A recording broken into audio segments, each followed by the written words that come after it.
This year marks 25 years of Jamie Oliver and The Naked Chef. Yes, in 1999, Jamie Oliver appeared on our screens and showed us a particular way of making food. What I cook in the restaurant isn't what I cook at home.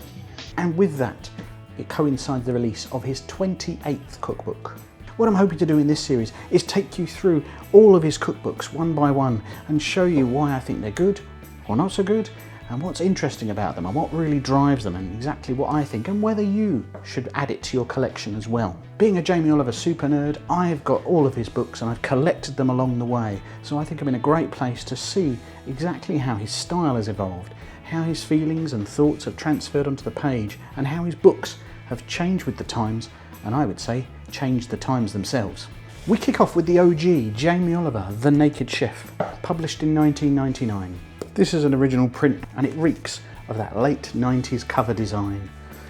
Really bright, pastel tones, lots going on.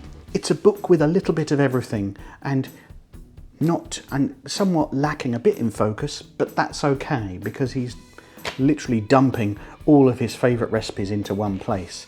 I also suspect there's a little bit of what he thinks should be included in this sort of book as well.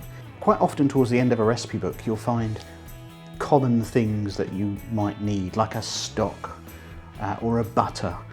And one of the things that he's put in there is clarifying stock. I'm pretty sure Jamie Oliver has never discussed clarifying stock in any of his programs. It's a very chefy thing to do, and I don't think he'd ever argue it for the home cook. After all, what Jamie's about is simplicity and purity and celebrating ingredients. And you can see as his style evolves over time that he's gone from just replicating quick, easy dishes to finding things that really resonate with his audience. He wants to give them a little taste of luxury. He wants them to do exciting things, but always being familiar. If you look at the contents of this book, you'll see a couple of areas that will come back over and over again, such as having a salad section, having a pastas section, having a bread section. We're going to see those sections crop up a lot, so let's keep an eye out for them. He wholeheartedly wears his influences on his sleeves. He's in his very early 20s here, not many years out of the Westminster Catering College. Therefore, the people that he's worked with have influenced him directly, particularly Gennaro Contaldo, his longtime friend and mentor from the Neal Street Bakery, and Rose and Ruth from the River Cafe. The River Cafe is probably the single strongest influence on him. You can see it throughout, and the light Italian flavour he infuses in his dishes are probably what typifies him most in this period. The number of minestrones, of pastas, of salad types that are very, very Italian influenced, and definitely from his time working at the iconic London restaurant.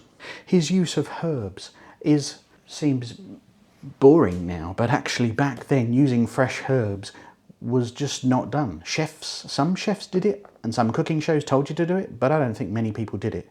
I place him as single-handedly putting fresh herbs, at the forefront of dishes. I can distinctly remember in the early days of his partnership with Sainsbury's that he used to put on the back of the packets a quote from him which said, if I couldn't get fresh herbs, I'd give up cooking tomorrow. So he loves using the vibrancy and taste you only get from fresh herbs. Before then, we were resorted to a dusty spice and powder cupboard in UK kitchens. I can't speak for the rest of the world.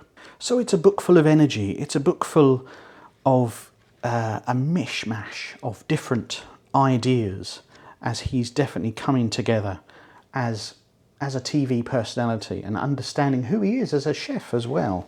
Again, he's only a few years into his cooking career and he hasn't really found what drives him, but he certainly knows what he likes to eat. He's also heavily influenced by his father's pub out in Essex in Clavering, where he grew up in the kitchens, essentially his first kitchen job, and this really drives him forward in terms of old British classics coming back. It's hard to really estimate the impact this had, but it wasn't really the book. I think the TV show was the driver here. The TV show behind this book that inspired this book was the one that really catapulted him.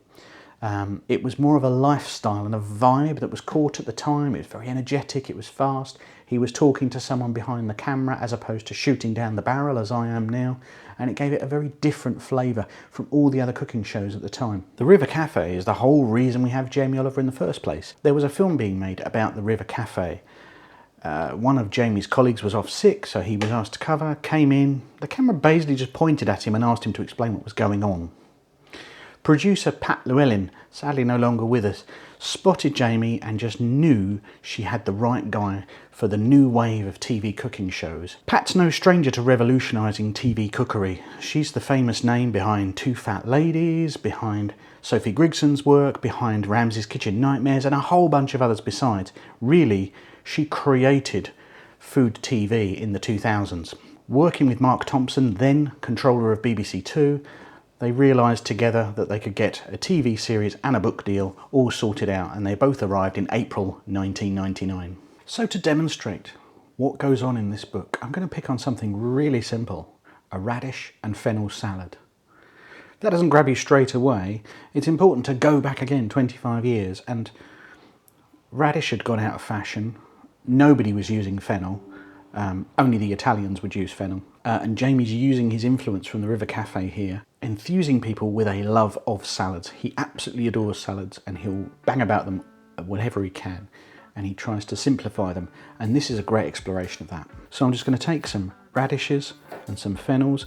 Again, helpfully, I do mean this, he doesn't include quantities, he just says, you know, go for 2 to 1 radish to fennel. Just trim them up, pop them in some ice water to crisp up, then make a simple oil and lemon juice dressing.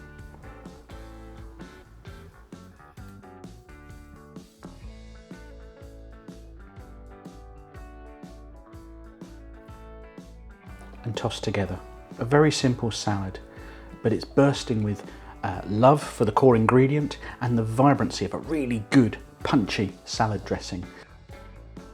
Comes together in minutes and is just evocative of what Jamie was trying to do at the time, is to simplify everything, strip it back to its essentials and say, look, just a few ingredients here, treat them carefully, and here we go. And this is a principle we'll see him coming back to again and again. Would I buy it again now? It's not a must-have thing for your collection. It's interesting as a historical piece, but there are better cookbooks out there in the Jamie style. I'm not sure I would tell you to rush out and grab a copy now. It feels of the time. The recipes are still good, but they've got that late 90s vibe about them. He's very much at the vanguard of the ingredients that were cool at the time. And what's the legacy of this book? Well, it's hard to describe now, 25 years later, how it really encouraged young men in particular to try cooking. Rather than just heat up a ready meal, make a pot noodle, or just go to the bog standards, let's have a spaghetti bolognese. Nothing wrong with those things, but Jamie validated, gave them permission to, this looks okay to be spending time in the kitchen and try things. And you don't have to spend forever in the kitchen to get great results. Just choose the right ingredients, treat them well with some good techniques, and you're up for an amazing dinner. It's a landmark book, it's an important book, it's a historical artefact. Is it one of the best cookbooks you're ever going to own now in 2024? Probably not, but interesting nonetheless. He's got far greater works to come. I'll be working my way through reviewing all of Jamie Oliver's books, so make sure you subscribe and press the bell notification to make sure you know about when the next one comes out.